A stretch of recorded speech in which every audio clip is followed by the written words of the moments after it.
Another common complaint that we get is pain with transitional movements. What that means is pain coming from one position to another, like sitting to standing.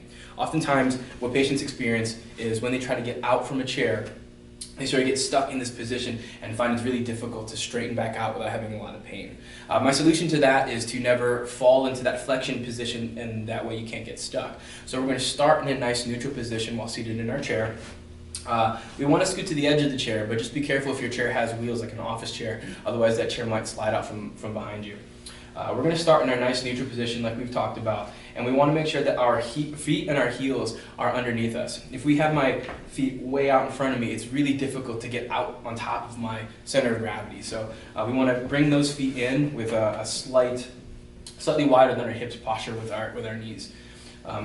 Sitting up nice and tall, what I'm going to do is I'm going to lean forward so that my head will go forward and approach the ground while my butt will come up. As soon as my butt clears, I'm going to drive my hips forward to get into the standing position. So basically it looks like this. I'm up nice and tall, keeping my nice neutral posture. I'm going to drop my head and my butt's going to lift. As soon as my butt lifts, I'm going to drive it forward and finish with my glutes like we talked about in our last video.